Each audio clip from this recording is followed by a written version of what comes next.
Sex bomb IC Trasona, Aragon, abay naglabas ng kanyang saloobin patungkol sa mga backlash na natatanggap nila kasama ng kanyang asawang si Alvin Aragon. Ang lahat ng yan. But before that, if you haven't subscribed yet to my YouTube channel, please don't forget to like, share, and subscribe at hit mo na rin ang notification bell for more showbiz updates. Sa mga nagdaang araw, muling napansin sa social media at mga entertainment outlet ang pangalan ni na IC Trasona Aragon at Alvin Aragon.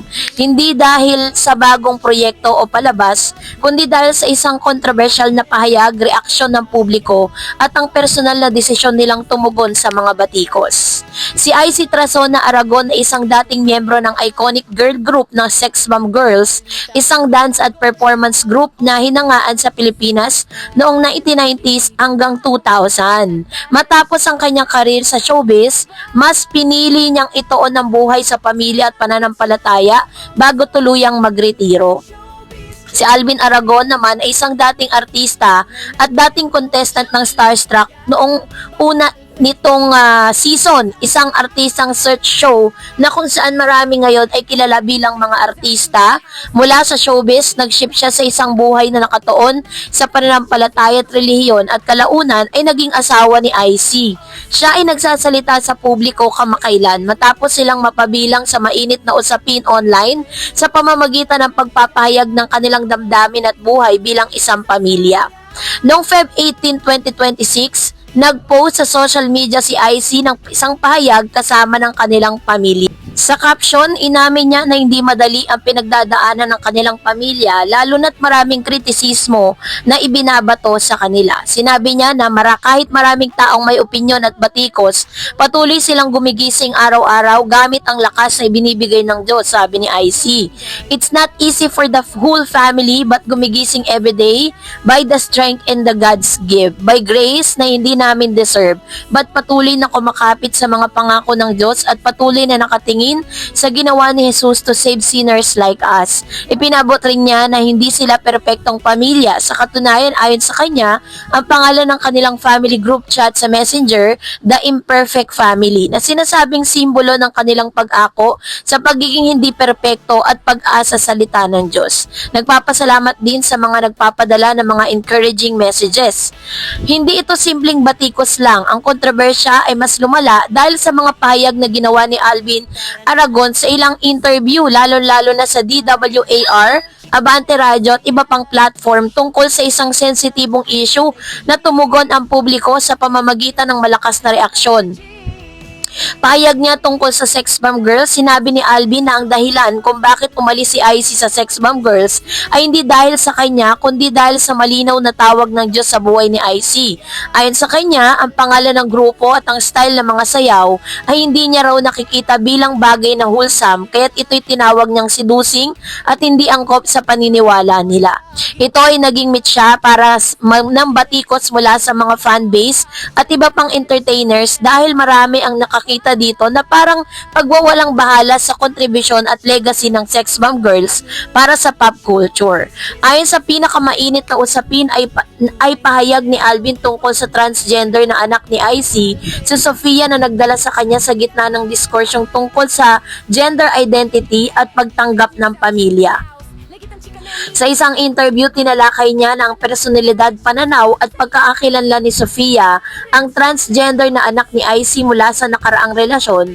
Anya, ginamit niya ang kanyang relihiyong pananaw sa pagsasabing may bagay siyang paniniwala tungkol sa gender at pagiging homosexual.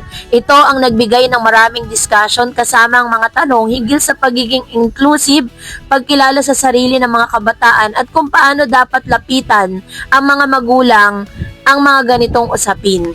Hindi lamang panlipunan, hindi lamang panlipunang issue ang lumabas. Naglabas din ng sariling salaysay si Sophia tungkol sa isang pangyayari sa kanyang pamilya na ikinagulot ng maraming netizen. Sa isang panayam kay OG, inamin ni Sofia na minsan siyang hinablot o nasaktan ng kanyang stepfather na si Alvin nang siya ay mag 12 years old pa lamang. Ayon sa kanya, ito ang unang beses na naranasan niya yon at hindi na ito nauulit.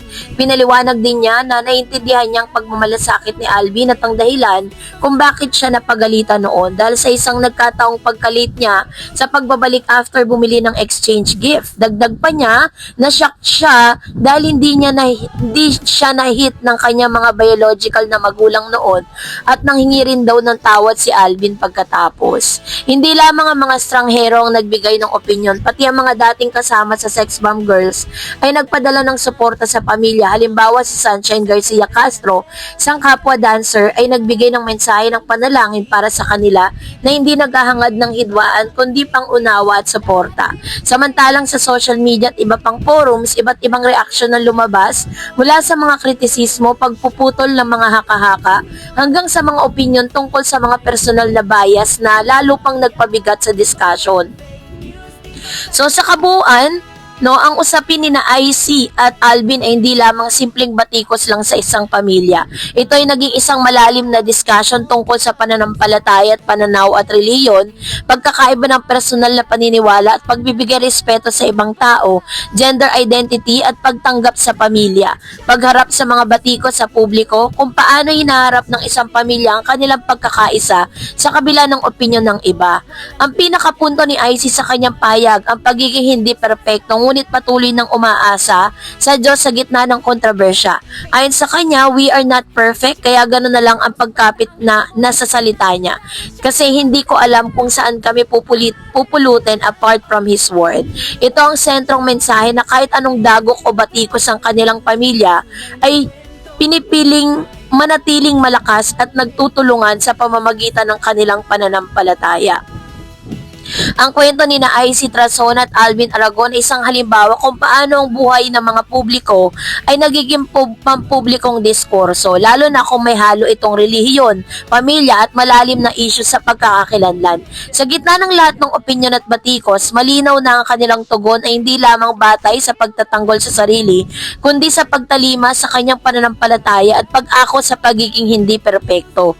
So, sa kabila po ng napakarami pong mga backlash na nararanasan ngayon ni IC at ni Mr. Alvin Aragon, at binabalikan pa ang lahat ng mga previous videos nitong si Alvin Aragon na siyang nagiging dahilan para lalo siyang i-bash ng mga netizen, ay nananatili pa ring matatag at kumakapit pa rin itong si Miss IC kasi this is really one of the part ng kanilang pagiging Christian, Kailangan po nila harapin ang ilan sa mga ganitong klase ng persecution na kanilang dinadanas. So, although alam nating maayos naman ang puso ni IC at strong naman ang faith nitong si Mr. Alvin Aragon, ang pinupoint out lang talaga ng mga netizen is that yung way kung paano sabihin ni Alvin, yung kanyang yung gospel na gusto niyang i-share sa publiko. Kaya po talagang nami-misinterpret yung kanyang mga sinasabi. So, yun po yung ilan sa mga dahilan kung bakit hanggang ngayon ay hindi pa rin siya tinatantanan ng mga netizen at patuloy pa rin yung backlash na ginagawa sa kanya. So, kayo po, anong niyang saloobin patungkol dito, mag-comment kayo sa comment section. And that's it for today. For more videos and updates, please don't forget to like and subscribe, and please don't forget to follow my Facebook page, Dar Eds TV and Dar Eds Channel. God bless everyone!